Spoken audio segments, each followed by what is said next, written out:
Tu sais, quand tu as perdu énormément de monde dans ta vie, quand tu as fait deuil sur deuil, quand tu t'es perdu toi-même, quand tu t'es tué toi-même, quand tu t'es assassiné toi-même symboliquement, hein, j'entends, hein, quand tu as essayé de mettre fin à tes vies, à ta vie plusieurs fois, oui, à tes vies, parce que y a certaines personnes qui vivent mille et une vies, dans une seule, et encore mille et une vies, c'est un petit chiffre pour certains. Eh bien, on a cette particularité de ne plus être impacté par la souffrance de l'autre, comme pourrait l'être un humain avec un cœur. Ça veut dire que des fois, je me pose devant mon miroir, devant moi toute seule, et je me dis, mais Audrey, en fait, t'es une sans cœur. C'est pas le fait d'être une sans cœur, c'est que déjà avec mon métier de mentor, de coach, appelez-le comme vous voulez, guérisseuse, thérapeute, on s'en fout, de personnes tournées vers l'humain, qui est là pour élever l'autre et qui est là aussi pour s'élever elle-même, eh bien, on ne peut pas se permettre d'être dans la compassion, d'être dans le je souffre avec toi. Parce que déjà, dans la vraie vie, souffrir avec l'autre, c'est lui donner ce crédit d'être dans une situation qui ne lui convient pas, mais l'autoriser à y rester. Il n'a pas besoin de notre approbation pour y rester, puisqu'il s'approuve lui-même. Le fait de compatir avec l'autre, c'est lui créer un univers, un monde où il va rester coincé à l'intérieur, puisque on appelle ça un égrégore. C'est comme une cage, en fait. À partir du moment où on va émettre des pensées sur cette personne, oh, elle est malade, la pauvre, etc., machin, un truc chouette, on va créer une cage autour de cette personne, une bulle qu'elle aura difficilement, qu'elle pourra difficilement crever, une gangue, une coque. Dès lors qu'on va justement insuffler quelque chose de positif dans cette bulle, dans cette gangue, ça veut dire, tiens, je te donne une petite aiguille, écoute, ça va bien se passer, tu vas t'en sortir, moi je suis là, je vais te donner les moyens et tu vas te donner les moyens surtout parce que on n'est pas là pour sauver l'autre, on est là pour lui secouer les plumes. L'amour, c'est pas regarder l'autre souffrir. L'amour, c'est pas, ah, lui il est obèse, ah mais non, mais c'est pas grave, c'est sa santé, non. L'amour, c'est oser bousculer l'autre. C'est oser se faire rejeter par l'autre. Moi, j'ai rejeté quelqu'un dans ma vie parce que justement, elle m'a dit mes quatre vérités en face.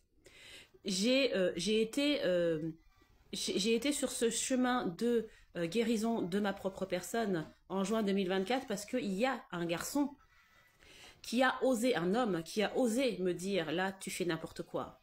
Et il ne me connaissait pas, c'était un inconnu pour moi. C'est pas quelqu'un de ma famille. Et c'est souvent des gens qui ne sont pas de notre famille qui vont venir nous bousculer parce que justement, il n'y a pas cet affect.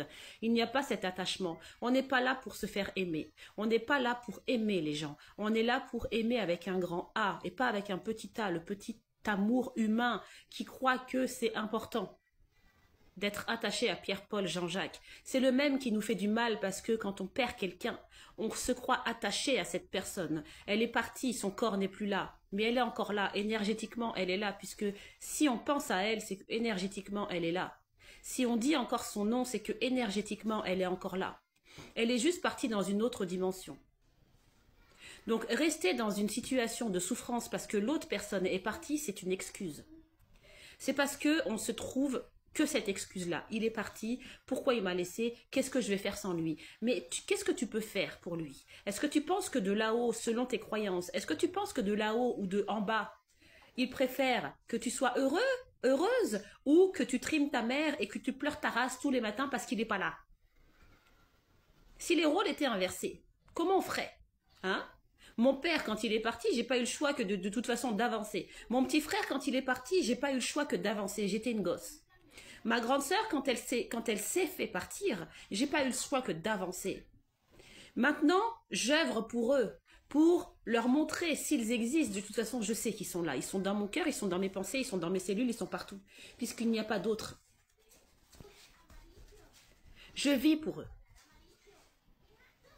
Je vis pour les ados. Je vis pas pour les adultes. Parce que les adultes, il y a certains... Les adultes, c'est beaucoup d'énergie pour pas grand-chose en retour.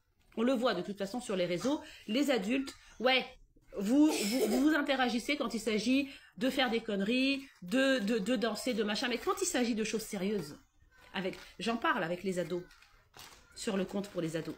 J'en parle avec eux. Eux, ils sont dans la gratitude. Vous, les adultes, vous êtes des ingrats.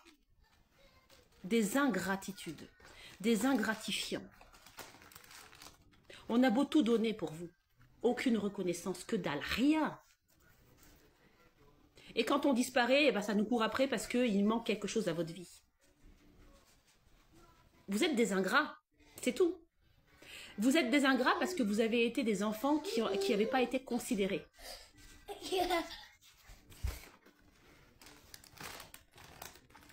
Parce que vous pensez que les personnes qui vous donnent des conseils et tout, ils ont été considérés toute leur vie?